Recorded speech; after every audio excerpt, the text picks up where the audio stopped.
Hello everyone, welcome back to my channel Wisdom Academy. हम NIOS learning series का course 503 के already 2 block जो है कंप्लीट कर चुके हैं। आज हम कोर्स 503 का नया ब्लॉक स्टार्ट करने वाले हैं, ब्लॉक 3, और जो है पूरा भाषा सीखने के बारे में। ठीक है, कि हम भाषा को कैसे सीख सकते हैं।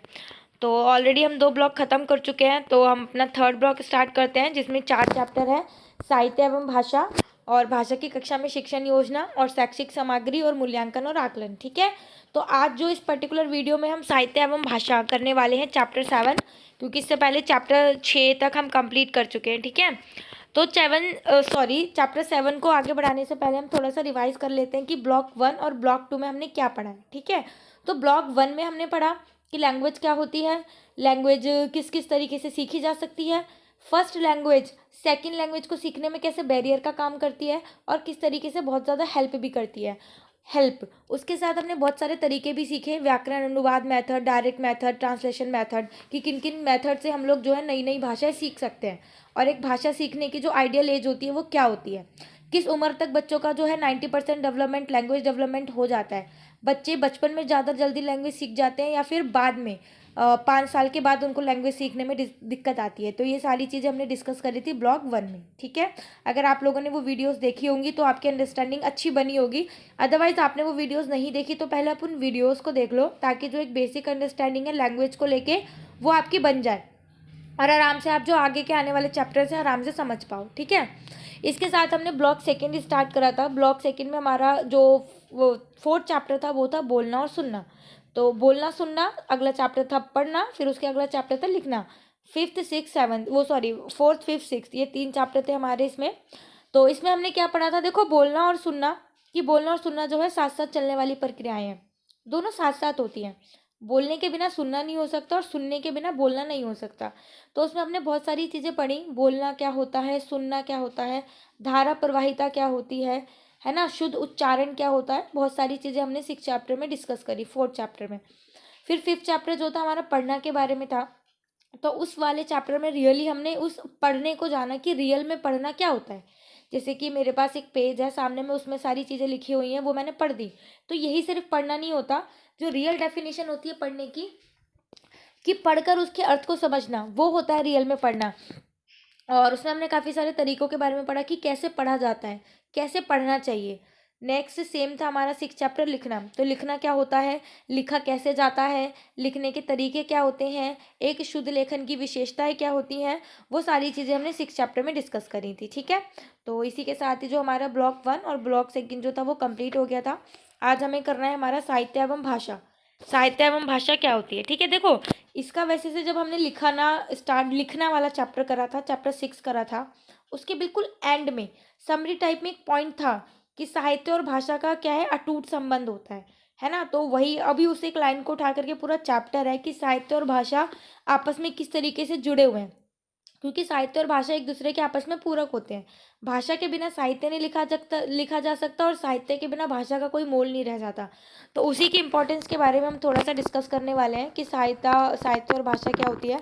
तो देखो, हम इसमें क्या पढ़ेंगे: भाषा शिक्षण में साहित्य की भूमिका, कि साहित्य क्या होता है, साहित्य की विधाएं कौन कौन सी होती हैं, और भाषा शिक्षण में साहित्य का इस्तेमाल किस तरीके से किया जाता है। और फिर साहित्य शिक्षण के उद्देश्य, कक्ष के प्रकार, प्रथम भाषा और द्वितीय भाषा, और साहित्य के माध्यम से विभिन्न कौशलों का विकास हम कैसे कर सकते हैं। फिर लास्ट पॉइंट है हमारा विभिन्न विधाओं का शिक्षण। जो विभिन्न विधाएं हम पढ़ेंगे ना, जो भाषा शिक्षण में साहित्य की कितनी विधाएं होती हैं, तो उनका यूज़ जो है हम कैसे कर सकते हैं और कब कब बच्चों को कर सकते हैं। जैसे कि अब क्या है, 9th-10th का थोड़ा सा एडवांस हो गया पैटर्न, उसमें ईमेल आता है, स्टोरी राइटिंग आती है, डायरी एंट्री आती है। पहले ये हमारे टाइम पे नहीं आती थी, और आती भी थी तो इनको धीरे धीरे इंट्रोड्यूस करा जाता था।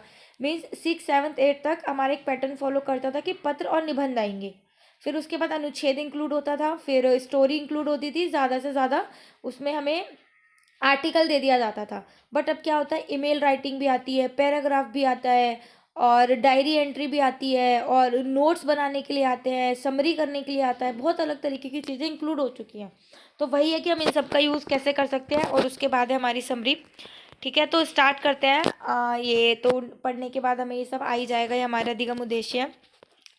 पहली बात है कि भाषा शिक्षण में साहित्य की भूमिका। साहित्य क्या है ना। सबसे पहले तो हमें यही पता होना चाहिए कि साहित्य क्या है। सामान्यतः शब्द और अर्थ के सहित भाव को साहित्य कहते हैं, लेकिन शब्द और अर्थ का संयोग तो इतिहास, भूगोल, विभिन्न आदि विषयों से संबंधित सामग्री में भी होता है। यानी हर विषय का अपना साहित्य होता है जिससे उससे संबंधित बातों पर विस्तार से बात की गई होती है। जैसे पाक शास्त्र का भी अपना साहित्य होता है जिसमें खाने की कोई चीज़ बनाने की विधि विस्तार से लिखी होती है। दूसरे शब्दों में कहा जा सकता है कि साहित्य के अंतर्गत किसी विषय की संपूर्ण एवं विस्तृत जानकारी तथा लेखन शामिल होता है। देखो बेसिकली पैराग्राफ सबसे क्या कहना चाह रहा है, ये कह रहा है कि जो शब्द और अर्थ के जो जिससे एक एक लेख में शब्द भी होता है और उसका अर्थ भी होता है, मतलब पूरे पूरे हमें सारे शब्द भी मिल जाएंगे और उसका अर्थ भी मिल जाएगा, उसके भाव को हम साहित्य कहते हैं। फिर ये कहते हैं इसी तरीके से तो इतिहास, भूगोल बना हुआ है क्योंकि भू जमा गोल भूगोल, वी जमा ज्ञान विज्ञान, तो विज्ञान इनमें से भी तो होता है, तो इनका भी तो अपना साहित्य होता है। तो देखो ऑब्वियसली होता है। विज्ञान है, अगर जैसा हम एक एग्जाम्पल लेते हैं, विज्ञान है तो विज्ञान सिर्फ विज्ञान थोड़ी है, इसके अंदर बायोलॉजी है, इसके अंदर फिजिक्स है, इसके अंदर केमिस्ट्री है, और उनके अंदर भी अपनी अपनी कितनी सारी बुक्स की ब्रांचेस हैं। बायोलॉजी की कितनी सारी ब्रांचेस है, केमिस्ट्री की कितनी है, तो ये क्या है, पूरा साहित्य होता है, हर एक चीज़ का साहित्य होता है। तो बेसिकली दूसरे शब्दों में अब ये कहा जा सकता है कि साहित्य के अंतर्गत किसी विषय की संपूर्ण एवं विस्तृत जानकारी तथा लेखन शामिल होता है। किसी भी साहित्य में किसी भी विषय की संपूर्ण और विस्तृत जानकारी और उसके बारे में लिखी हुई सारी चीज़ें हमें प्राप्त होती हैं।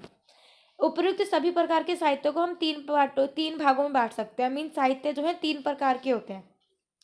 पहला होता है सूचनात्मक साहित्य। तो सूचनात्मक साहित्य आपको नाम से ही पता चल रहा होगा, जिसके अंदर हमें नई नई बातों की जानकारी मिलती है।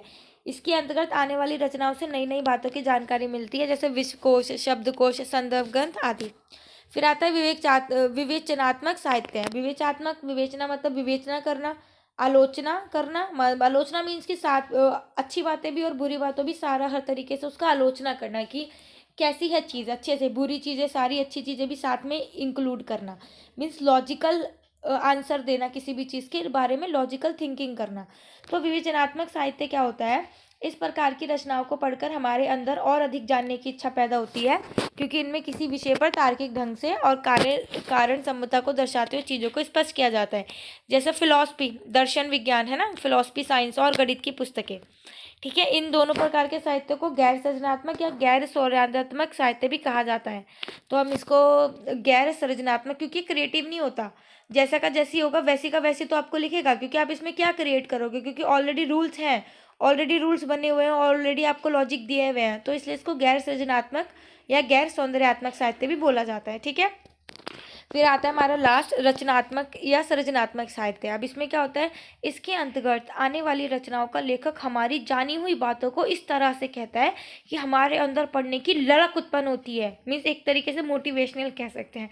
आजकल जैसे चल रहा है पैटर्न, हमें हर दूसरे तीसरे दिन खुद को पढ़ने के लिए मोटिवेट करने की ज़रूरत होती है कि हमें पढ़ना है पढ़ना है। तो कुछ इस तरीके का साहित्य कि जो हमें पढ़ने के लिए प्रेरित करे, तो वो किस में आएगा, रचनात्मक साहित्य में। इस प्रकार की रचनाओं को पढ़कर ऐसा लगता है कि कहीं गई बातें हमारी अपनी हों, पात्र के सुख दुख हमारे अपने सुख दुख लगने लगते हैं। इस प्रकार के साहित्य का मुख्य उद्देश्य व्यक्ति में मानवीय गुणों का विकास करना और उनमें सृजनात्मक क्षमता विकसित करना है, जैसे उपन्यास, कविता, कहानी, रेखाचित्र आदि। ठीक है, अब इसमें देखो इन्होंने थोड़े से अलंकार की बात कर दी है। अलंकार, अब मैं यहाँ पे सारे अलंकार तो नहीं समझा पाऊंगी, बट इन्होंने एक अलंकार लिया है, उपमा अलंकार, है ना। उपमा अलंकार की बात है, बट उपमा इन्होंने जस्ट एक वर्ड यूज़ करा और उसको एक्सप्लेन कर दिया, क्योंकि जब आप उपमा अलंकार भी पढ़ते हो तो उपमा पढ़ते हो, उपमेय पढ़ते हो, उपमान पढ़ते हो, ये सारी चीज़ें उसके अंदर होती हैं। तो साहित्य के इन रूपों की भाषा आम बोलचाल की भाषा से अलग एवं कलात्मक होती है, क्योंकि उसमें विभिन्न प्रकार की साहित्यिक एवं सृजनात्मक उक्तियों द्वारा उपकरणों का निवेश किया जाता है।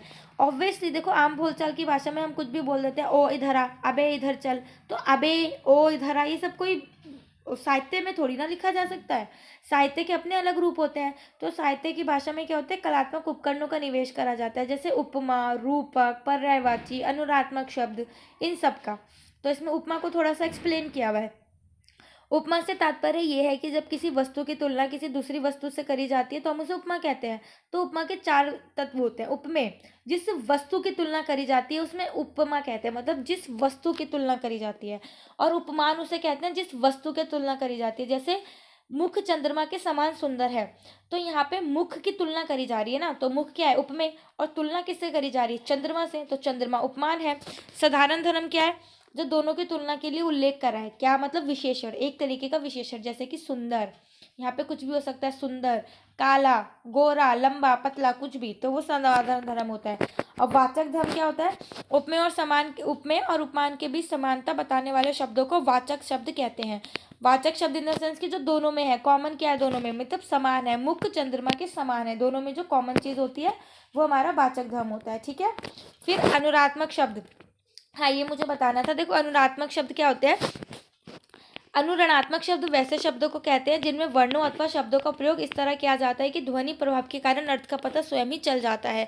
अर्थात अनुरात्मक शब्द विभिन्न प्रकार की ध्वनियों पर आधारित होते हैं। एक तरीके से अनुप्रास से रिलेट कर सकते हो आप, जैसे कंकन, किंकनी, नुपुर, धुनी सुनी, कहत, लखनसन, राम, हृदय गुनी। ठीक है, तो इसमें उदाहरण में गीता के गतिशील चरणों की पायलों, कमल की किंकणी और कलाइयों के कंगनों की ध्वनि के द्वारा अनुरण का संभव हो जाता है। ठीक है, तो ये कुछ एग्जाम्पल थे। अब ये बोल रहे हैं जो हमारे में साहित्य, जो हम हमारे पाठ होते हैं, जो स्कूल की किताबें होती हैं, है ना, उसमें साहित्य का चयन किस तरीके से किया जाए, मतलब कौन सा साहित्य की विधा हमें इंक्लूड करनी चाहिए, कौन सी साहित्य आनी चाहिए। वैसे अगर आप एनआईएस का थोड़ा सा एग्जाम्पल साइड हटाओ तो आपने भी 9th-10th करी है, 10वीं तक तो हर बच्चे के पास, अगर DSSB का CBSE पैटर्न फॉलो करा है, दिल्ली में बच्चा पढ़ा है, तो उसके पास हिंदी रही होगी, है ना। तो हिंदी में आपने देखा होगा कि आपको यात्रा वृतांत भी दिया जाता है, जीवन लेखनी भी इंक्लूड करी जाती है, पत्र लेखन भी आपकी हिंदी में आता है, सवैये भी आते हैं, दोहे भी आते हैं, गद्य भी आता है, पद्य भी आता है, एक नाटक भी होता है, उपन्यास का भी एक एग्जाम्पल होता है, कृतिका की बुक है उसमें उपन्यास थे। तो ये क्या होता है, बहुत सारी विधाओं को इसमें शामिल करा जाता है। तो ये जो विधाएं होती है ना, इनको चूज करने के आधार क्या हो सकते हैं, तो ये 3 हो सकते हैं। एक लिखित पाठ हो जिसमें भाषा का सावधानी पूर्वक इस्तेमाल किया गया हो, तथा साथ ही उसमें रूपक, उपमा, मुहावरे, सुंदर वाक्य रचना, छंद लय आदि का प्रयोग हो। ठीक है, पाठ किसी खास विधा जैसे गद्य, पद्य, नाटक, उपन्यास आदि का हो, और पढ़ने पर हमें आनंद आए, मतलब मजा आए, तथा सौंदर्य भूत हो। तो इन 3 बेसिस पर हम साहित्य को चूज कर सकते हैं। अब नेक्स्ट पॉइंट है हमारा साहित्य की विधाएं, कि साहित्य की विधाएं कौन कौन सी होती हैं। तो कक्ष में साहित्य की विभिन्न विधाओं जैसे कविता, कहानी, नाटक, एकांकी, जीवनी, संस्मरण, उपन्यास, निबंध, रेखा चित्र आदि का इस्तेमाल पाठ्य सामग्री के रूप में विभिन्न कौशलों के विकास के लिए किया जाता है। ठीक है, तो नाटक पता ही है आपको, अब इसको ज़्यादा डिटेल में एक्सप्लेन करने की जरूरत नहीं है क्योंकि हम इससे फैमिलियर है ना, और ज़्यादा इंपॉर्टेंट क्वेश्चन यहाँ से नहीं बनता, जहाँ से बनेगा वो मैं बताती हूँ आपको वो पॉइंट।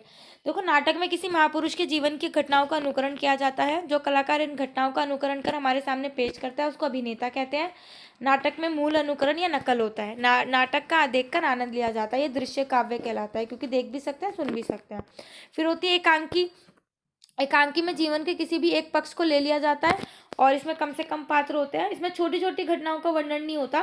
मीन्स एकांकी में क्या करते हैं, कोई भी जीवन की एक घटना होती है और उसको एक्सप्लेन कर दिया जाता है। ठीक है, फिर इसी तरीके था, एक स्टोरी थी ना, वो एक केशव और उसकी श्यामा वाली बहन की, वो कबूतर के अंडे होते हैं उसके घर में दिए होते हैं, वो छू लेते हैं तो कबूतर अंडे गिरा देता है, तो उनके जीवन की वो एकांकी थी। उपन्यास होता है, उपन्यास में तो बहुत डूब जाते हैं बिल्कुल, बहुत कथा लंबी सी होती है। कहानी होती है जिसको एक ही बार में बैठ के पढ़ सकते हैं, और ये छोटे छोटे उपन्यास से भी छोटी होती है कहानी, है ना। कहानी तो एक ही होती है, ऑब्वियसली छोटी होती है, उपन्यास बड़ा होता है। निबंध होता है, आत्मकथा होती है, जीवनी होता है, यात्रा वृतांत होता है, जो यात्रा के बारे में गए हूँ। एक बहुत ही फेमस है लहासा की ओर, हमारी एनसीईआरटी की बुक में है ना, लहासा की ओर, वो यात्रा वृतांत है। रेखा चित्र होता है, ठीक है। संस्मरण होता है जब कोई अपनी जीवनी या कुछ, जीवनी इन द सेंस की कोई भी दृश्य या घटना वो उसको याद कर करके लिखता है, ठीक है, और इसका स्मरण होना जरूरी है, मतलब उससे रिलेट होना चाहिए लेखक। कविता होती है, ठीक है। तो ये सारे हमारी साहित्य की विधाएं होती हैं, ठीक है। अब है कि भाषा शिक्षण में साहित्य का इस्तेमाल किस तरीके से किया गया था। हम ये नहीं कर पढ़ेंगे इसमें कि भाषा शिक्षण में साहित्य का इस्तेमाल किस तरीके से किया जाता है, हमें ये पढ़ना है कि कैसे इस्तेमाल किया जाता था। देखो, 20वीं सदी के चौथे दशक से पहले तक साहित्य का इस्तेमाल भाषा शिक्षण के प्रमुख साधन के रूप में किया जाता था, और ये समझा जाता था कि विदेशी भाषा को सीखना उस भाषा के श्रेष्ठ साहित्य का गहन अध्ययन करना है।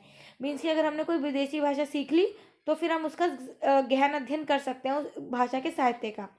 लेकिन 1940 से 1960 के 2 दशकों के बीच विदेशी भाषाओं के शिक्षण में साहित्य के उपयोग को नज़रअंदाज कर लिया, क्योंकि उसका स्थान प्रयोजन मूलक मॉडल पर आधारित पाठों ने ले लिया।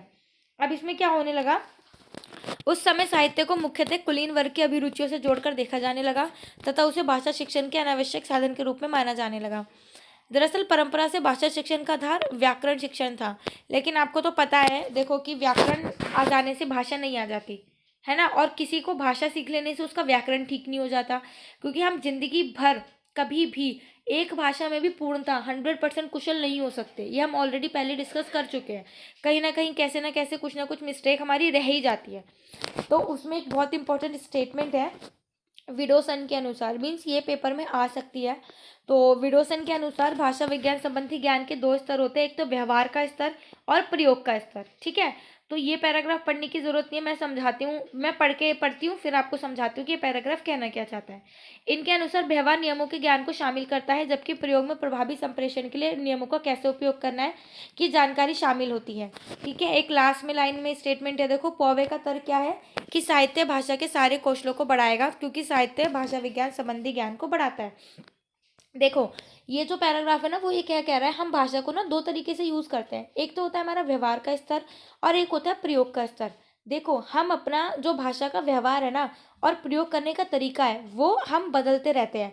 सिचुएशंस को देख के, समय को देख के हम वो चीज़ें बदलते रहते हैं। जैसे कि मान लो आपको एक भाषा का प्रयोग करना है, अगर आप अपने ऑफिस में हो, आप अपने बॉस से बात करोगे, आप स्कूल में हो अपने टीचर से बात करोगे, तो आपके व्यवहार का तरीका अलग होगा और वहाँ पे भाषा का प्रयोग का तरीका भी एक दूसरा होगा। इसी के कंपैरिजन में अगर आप अपने दोस्तों के साथ हो तो आपके व्यवहार का तरीका अलग होगा। ठीक है, आप अपने छोटों के साथ हो तो आपके प्रयोग का तरीका अलग होगा, आप अपने लव वन के साथ हो तो आपका तरीका अलग होगा, वो व्यवहार का तरीका अलग होगा, तो साथ ही वहाँ पे जो भाषा का प्रयोग है वो भी बदलेगा। ठीक है, तो ये एक दोनों दूसरे से रिलेट होते हैं, क्योंकि व्यवहार जो है हमें नियमों का ज्ञान बताता है कि भाई बॉस के सामने तमीज से रहना है, टीचर से प्यार से बात करनी है, दोस्तों से लड़ाई नहीं करनी है, या उसको उल्टा सीधा बोल सकते हैं। तो व्यवहार क्या है, नियमों के ज्ञान में है, और प्रयोग में हमें ये बताता है कि नियमों का प्रयोग कैसे करना है, कि कैसे बोलना है। ठीक है, तो ये सारी चीजें थी इसमें कि ऐतिहासिक इसका व्यू क्या था। अब देखो साहित्य शिक्षण के उद्देश्य क्या है। भाषा प्रारूप, ऑब्वियसली हम फर्स्ट चैप्टर से भाषा भाषा भाषा ही पढ़ते आ रहे हैं। भाषा प्रारूप भाषा शिक्षण के साहित्य का इस्तेमाल करता है, जिसमें शब्द भंडार और वाक्य संरचना शामिल है। ठीक है, जिस भाषा का हमें प्रयोग करना है, वोकैबलरी पे मेन फोकस करना है। जैसे जिसे इंग्लिश नहीं आती, मुझे इंग्लिश नहीं आती, तो सब ये कहते हैं वोकैबलरी बढ़ा, वोकैबलरी बढ़ा, बट ये कोई नहीं बताता वोकैबलरी बढ़ानी कैसे है। ठीक है, तो इसमें शब्द भंडार और वाक्य संरचना शामिल होती है। सेकेंड है साहित्य प्रारूप। देखो साहित्य प्रारूप क्या होता है, साहित्य प्रारूप का उद्देश्य विद्यार्थियों को साहित्यों के माध्यम से विभिन्न संस्कृतियों के बारे में ज्ञान और विचार प्रदान करना होता है। ये द्वितीय या विदेशी भाषा शिक्षण के खंड में सात तौर से प्रासंगिक है। व्यक्तिक विकास प्रारूप, इस प्रारूप का उद्देश्य साहित्य के प्रति रुचि पैदा करना है, जो कि परीक्षा या कक्षा कक्ष पर केंद्रित नहीं हो, बल्कि विद्यार्थियों को खुद से पाठ्य सामग्री को चुनने और पढ़ने के लिए प्रेरित करे। ठीक है, अब कक्षा कक्ष के प्रकार कौन से होते हैं, अगर आपको याद हो जो हमने 502 करी थी, उसका जो 7th 8th चैप्टर था वो हमारी कक्षा कक्ष, मतलब वो पूरा यूनिट ही कक्षा कक्ष से रिलेटेड था। कक्षा कक्ष में सीटिंग अरेंजमेंट और सारी चीज़ें, तो उसमें हमने डिस्कस भी करा था कि कक्षा कक्ष के प्रकार क्या होते हैं। ठीक है, तो ये थोड़ा सा उससे थोड़ा सा डिफरेंस है, मतलब अगर वहाँ पे आपने पढ़ रखा है तो आपको ज़्यादा रिलेट करने में प्रॉब्लम नहीं होगी, क्योंकि वहाँ पे ना बहुत ज़्यादा डिटेल में था, जबकि यहाँ पर नहीं है। तो हमने संक्षेप में कक्षा साहित्य के उद्देश्य और मॉडल पर चर्चा की है, लेकिन कक्षा कक्ष में इन चीज़ों को शामिल करने का क्या तरीका होगा। क्या आपने कभी सोचा है कि आपकी कक्षा में भाषा सिखाने के क्या तरीके हैं और बच्चे घर पर इस तरीके से भाषा का इस्तेमाल कैसे करते हैं, तो इन दोनों में कोई अंतर बता सकते हैं। तो इसमें क्रेशन ने भाषा अधिगम और भाषा अर्जन में अंतर को स्पष्ट किया है, और मैंने भी आपको चैप्टर 3 में बताया था कि भाषा लर्निंग क्या होती है और भाषा एक्विजिशन क्या होता है ना। तो अधिकांश द्वितीय भाषा कक्षा कक्ष भाषा अधिगम के बढ़िया उदाहरण है। मीन्स की कक्षा कक्ष के प्रकार कैसा होना चाहिए, तो ये होना चाहिए बहुत ज़्यादा भाषा जिसमें बोली जाती हो, मतलब कि भाषा सर्व संपन्न हमारा कक्षा कक्ष होना चाहिए। ऐसा नहीं है कि अगर एक लैंग्वेज में बात हो रही है तो एक ही में करो, नहीं, बहुत सारी लैंग्वेज होनी चाहिए। और मान लो एक क्लास में बहुत सारे बच्चे एक लैंग्वेज बोलते हैं और किसी बच्चे में माइनॉरिटी है, माइनॉरिटी में बच्चे कुछ कम लैंग्वेज को बोलते हैं, तो ऐसा नहीं है जो बच्चे ज़्यादा बोलते हैं हमको उस पर जोर देना चाहिए, नहीं, जो माइनॉरिटी वाली क्लासें हैं, जो माइनॉरिटी वाले बच्चे हैं, उनकी भाषा को भी उतना ही स्थान मिलना चाहिए क्लास में। ठीक है, तो देखो ये भी लिखा है, शिक्षक होने के नाते आपको ज्ञात है कि प्रारंभिक कक्षाओं में बच्चे को द्वितीय भाषा की तुलना में प्रथम भाषा पर पर्याप्त अधिकार होता है ना। द्वितीय भाषा के शिक्षकों का उद्देश्य भाषा के व्यवहार को बढ़ावा देना चाहिए, ठीक है, ना कि नियमों के बारे में जानकारी होना चाहिए। मतलब बच्चों को ग्रामर मत सिखाओ, बोलने के अवसर प्रदान करो, ग्रामर हम बाद में ठीक करवा लेंगे, ये हम सब डिस्कस कर चुके हैं। या कक्षा कक्ष को इस प्रकार से नियोजित करना चाहिए कि अधिगम के बनिष्ठ अर्जन को प्रोत्साहन मिले। ठीक है, और फिर एक और है कि इसके विपरीत एक अर्जन कक्षा कक्ष में विद्यार्थियों को तनाव मुक्त माहौल और उचित तरीके का बोधगम्य इनपुट प्रदान किया जाता है। उनकी गलतियों पर उन्हें रोका टोका नहीं जाता। कक्षा कक्ष के बाहर की वास्तविक दुनिया से इनपुट का इस्तेमाल करने में उन्हें सक्षम बनाया जाता है ताकि वे वांछित भाषा में बोलना और वार्तालाप करना प्राप्त कर सकें। ठीक है, और अब इसके बाद है कि प्रथम भाषा और द्वितीय भाषा कक्षा कक्ष। आपने कक्षा कक्ष और घर में भाषा वातावरण के व्यवहार के अंतर को महसूस किया होगा। ये अंतर मात्रा, एक्सपोजर के दायरे और इनपुट के रूप में देखा जा सकता है। मीन्स कि ये कह रहा है कि देखो, हम जब अपनी क्लास में बात करते हैं तो हम किसी और तरीके से बात करते हैं, थोड़ा सा फॉर्मल तरीके से अपने टीचर से, अपने प्रिंसिपल से बात करते हैं। बट जब हम अपने घर में होते हैं तो अपने पेरेंट्स से, अपने सिबलिंग से या अपने दोस्तों से बहुत कैजुअली बात करते हैं। ठीक है, तो द्वितीय भाषा कक्षा कक्ष में किस तरह से इनपुट दिए जाए कि बच्ची को द्वितीय भाषा में मातृभाषा की जैसी समझ विकसित हो सके। तो यहाँ पे आपसे पूछ रहा है कि हमको द्वितीय भाषा जो हम दे रहे हैं, कैसे उसको समझाएं कि जो बच्चा है वो पहली भाषा की तरह ही अपनी द्वितीय भाषा को सीख सके। ठीक है, तो किसी भी भाषा को सिखाने के लिए, चाहे वह प्रथम भाषा हो, द्वितीय भाषा हो या अन्य कोई भी भाषा हो, साहित्य का इस्तेमाल किया जा सकता है। अब देखो, साहित्य का इस्तेमाल कैसे किया जा सकता है। हम बच्चों को कॉमिक्स पढ़ने के लिए दे सकते हैं। जिस भी विषय में उनकी रुचि है, जो भी उनका इंटरेस्ट है, उसके अकॉर्डिंग हम बच्चों को कॉमिक्स दे सकते हैं, कहानियाँ पढ़ने के लिए दे सकते हैं, बाल गीत पढ़ाने के लिए दे सकते हैं या उसके थ्रू उनसे बात कर सकते हैं। लेकिन ये ध्यान रखना चाहिए कि इसके लिए चयनित साहित्य आसान शब्दावली, सरल वाक्य और समझ में आने वाली भाषा से निर्मित हो तथा चयनित पाठ्य सामग्री रुचिकर होनी चाहिए, और ताकि बच्चों को उसमें इंटरेस्ट आए। क्योंकि हम कोई भी इतनी बड़ी सी नॉवल या किताब दे देंगे तो कोई भी बच्चा पढ़ने में इंटरेस्ट ही नहीं लेगा, तो फ़ायदा ही नहीं है फिर उसको पढ़ाने का। साथ ही साथ हमें ये भी ध्यान रखना चाहिए कि व्याकरण को सिखाने पर ज़्यादा जोर ना दिया जाए। ठीक है, सीखने वाले को आगे बढ़ाने के लिए बहुत सारे इनपुटों की ज़रूरत होती है। तो साहित्य एक इसका अच्छा स्रोत है। शिक्षकों को चाहिए कि वे विद्यार्थियों के स्तर को जांचें और थोड़ी सी उच्च स्तरीय सामग्री प्रदान करें ताकि पढ़ने वालों को चुनौतीपूर्ण लगे। क्योंकि अगर बच्चे के इंटरेस्ट से हिसाब से बहुत ज़्यादा ईजी होगा तो बच्चा तब भी इंटरेस्ट नहीं लेगा पढ़ने के लिए, कि बच्चे को लगेगा ये तो मुझे आता है, बहुत आसान है। और थोड़ा सा टफ होगा तो बच्चा कहेगा यार ये तो मेरे को आ ही नहीं रहा, मेरे बस की नहीं है, मैं नहीं पढ़ रहा। तो वो भी चीज़ नहीं होनी चाहिए। ठीक है, अधिकांश राज्यों में पहली कक्षा से ही अंग्रेजी की पढ़ाई शुरू हो जाती है। तो ऑब्वियसली जैसे हमारे आसपास के स्टेट हैं, जैसे दिल्ली हो गया, यूपी हो गया, यहाँ पे पहली क्लास से ही अंग्रेजी पढ़ाई जाती है। लेकिन अगर हम थोड़ा सा दूर चले जाएं, जैसे झारखंड, बिहार, यहाँ पे तीसरी भाषा होती है अंग्रेजी। तीसरी या शायद होती नहीं है, क्योंकि जैसे जो राजस्थान जैसा स्टेट है, मैं वहाँ पर जब रीट का एग्जाम देने गई थी तो मैंने वहाँ पर लोगों से बात करी तो मुझे पता चला कि वहाँ पर जो अंग्रेजी जो इंट्रोड्यूस करी जाती है ना, वो कॉलेज टाइम में करी जाती है। मीन्स 12th करने के बाद कॉलेज में उनको ABCD पढ़ाई जाती है। वहाँ की मेन लैंग्वेज होती है हिंदी और संस्कृत, है ना। तो जो बच्चा कॉलेज में ABCD पढ़ रहा है तो वो उस पर कमांड कैसे कर सकता है, तो उसको अब कैसे इंटरेस्ट करा जाए, क्योंकि अब वो तो राजस्थान में ना तो अंग्रेजी का पेपर कैसे देगा, वो ऑब्वियसली साइंस और अपनी संस्कृत और हिंदी को ही चूज़ करेगा। तो उसके अकॉर्डिंग देखो अभी क्या कह रहा है, अधिकांश राज्यों में पहली कक्षा से ही अंग्रेजी की पढ़ाई शुरू हो जाती है। शिक्षक को पाठ्य सामग्री के चयन और आदान प्रदान में ध्यान रखना चाहिए, क्योंकि प्रथम भाषा बोलने वाले के लिए बने साहित्य का इस्तेमाल अन्य भाषा भाषी के लिए मुश्किलें पैदा कर सकता है। देखो इसका बहुत सिंपल सा एग्जाम्पल है। हम बच्चों को बचपन से जब भी हम डाइट की ट्रेनिंग करते हैं यही सिखाते हुए आते हैं। जैसे हमने बच्चों को इंग्लिश सिखानी है तो हम करते हैं POT पुट, लेकिन BUT बट होता है। तो BUT बुट क्यों नहीं होता, क्योंकि POT पुट होता है, BOT बुट होना चाहिए, बट BOT बट होता है। तो इस तरीके से कुछ ये बैरियर्स होते हैं ना, ये थोड़े से बैरियर क्रिएट करते हैं दूसरी लैंग्वेज सीखने में, क्योंकि हर एक लैंग्वेज अपने आप से डिफरेंट होती है। हर एक लैंग्वेज के अपने कॉन्सोनेंट्स होते हैं, अपने वाउल होते हैं, अपनी ग्रामर होती है, अपने नियम होते हैं। तो चाहे हिंदी की पाठ्य सामग्री हो या अंग्रेजी की, उसे ध्यानपूर्वक चुनना चाहिए ताकि विद्यार्थियों को व्याकरणगत, भाषागत और शब्दगत कोई कठिनाई नहीं आए। ठीक है, यदि संभव हो सके तो पहले से सीखी गई संरचना और शब्दावली को शामिल करना चाहिए। इसमें मैंने आपको बताया था फिजिकल टोटल रिस्पॉन्स देना चाहिए, जैसे स्टैंड अप, खड़े हो जाओ, ड्रिंक वाटर, पानी पियो, गो आउट, जाओ, मतलब हाथ से इशारे कर करके दिखाना, ताकि अगली बार जब आप ये सेंटेंस रिपीट करें तो बच्चा उसको करने के लिए एबल हो। ठीक है, तो जब हम साहित्य का इस्तेमाल करते समय हम निम्न बिंदुओं पर ध्यान देना चाहिए। अवबोध मीन्स अंडरस्टैंडिंग।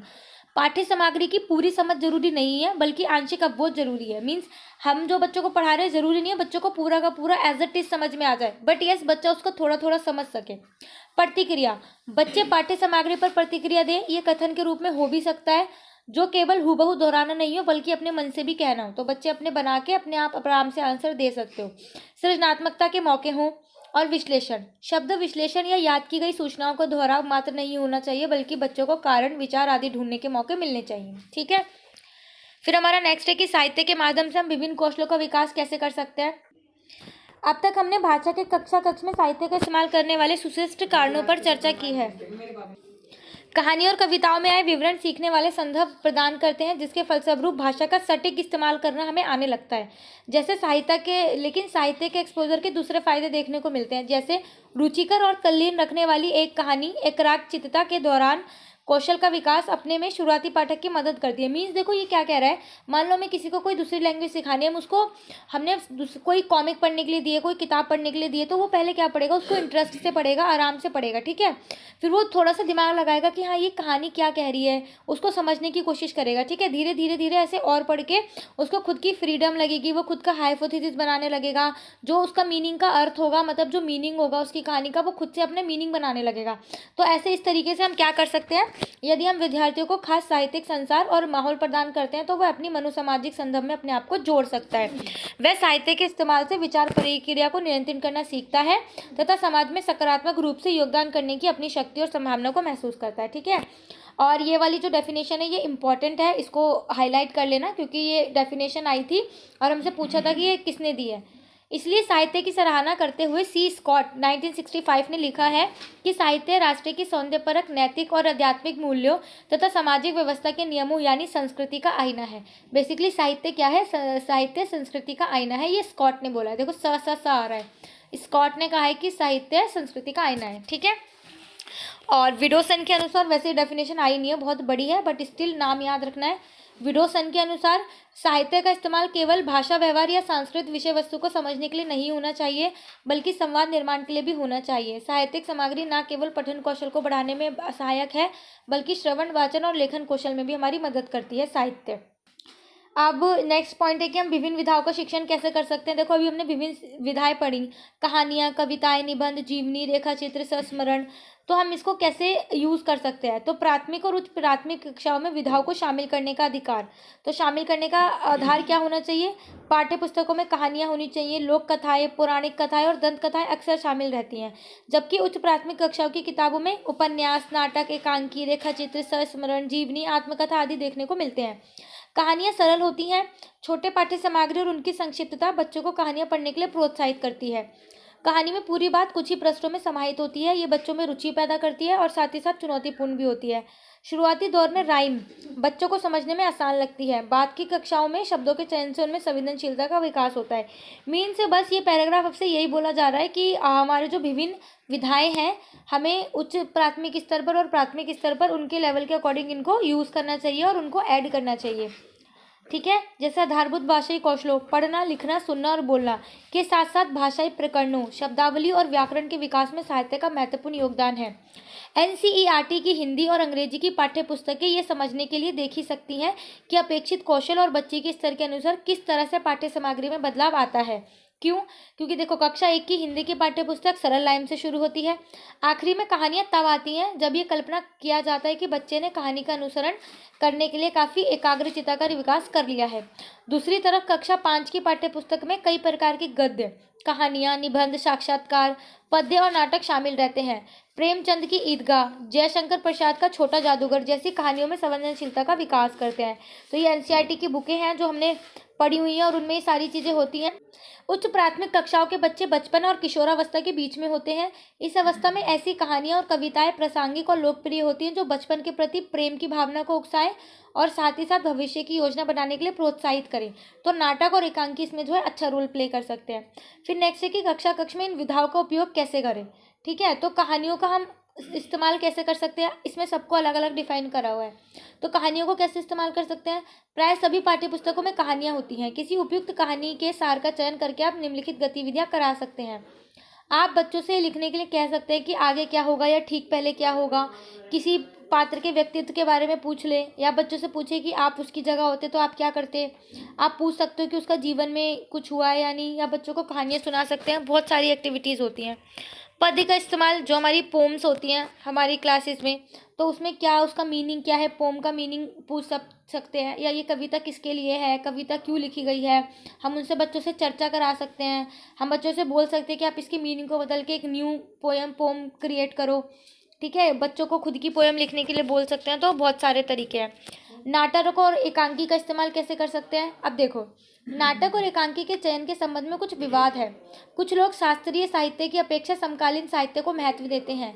हिंदी में भारतेंदु का अंधेर नगरी, रामकुमार वर्मा का अशोक का शस्त्र त्याग प्रसिद्ध नाटक है।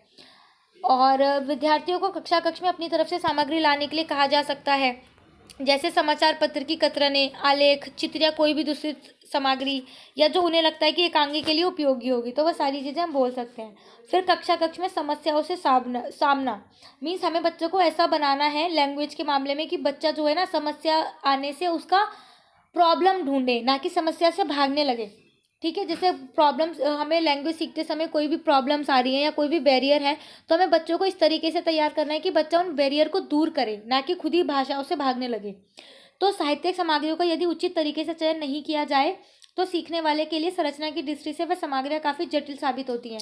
द्वितीय भाषा कक्षा कक्ष में समस्याएं मिली जुली होती हैं क्योंकि व्याकरण के नियमों का पालन ही नहीं किया जाता। तो बच्चों को अगर हमें ऐसी भाषा में पढ़ाना है जो उन्हें मुश्किल से समझ में आती है, तो ये बेमानी होगा कि वो संरचना शैली पर चर्चा करें।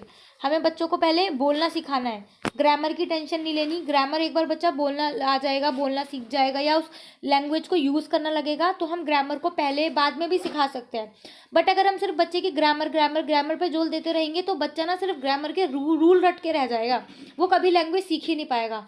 अब जैसे कि मोस्टली हमारे यहाँ पे इंग्लिश सिखाने का ट्रेडिशनल तरीका है कि हमें ना टेंस के ना रूल सिखा दिए जाते हैं, सब्जेक्ट प्लस वर्ब के साथ EIS प्लस वर्ब की फर्स्ट फॉर्म प्लस ऑब्जेक्ट, या subject plus is MR plus verb की फर्स्ट फॉर्म के साथ ING प्लस ऑब्जेक्ट। तो ये रूल तो सबको ही रटे होते हैं, बट जहाँ पे टेंस आते हैं या टेंस का हमें यूज़ करना होता है तो हमें पता ही नहीं है कि ये टेंस का कौन सा फॉर्म है, टेंस कहाँ पे यूज़ करना है, ये जो कॉन्टिन्यूस टेंस है कहाँ पे यूज़ करेंगे। एक तरीके से हम रटाने वाली चीज़ करते हैं, तो इसमें क्या करता है, बच्चों को काफ़ी प्रॉब्लम फेस करनी पड़ती है। तो बच्चे ना तो इसे समझ पाते हैं और ना ही इसका सराहना कर पाते हैं। तो इसका मतलब क्या होता है कि बच्चे उसको सीखने से ही भागने लगते हैं, मीन्स उनको अपने आप ही वो चीज़ ना हवा बन के रह जाती है कि हमें तो ये चीज़ कभी आएगी नहीं या नहीं हो सकती। ठीक है, तो यहाँ पे जो हमारा चैप्टर ख़त्म हो गया, ये इसकी समरी है जो हम पढ़ के आए हैं वही है। सो आई होप आपको ये जो वीडियो है अच्छे से समझ आई। अगर आपको ये वीडियो पसंद आई है तो प्लीज़ लाइक करें, सब्सक्राइब करें एंड शेयर करें।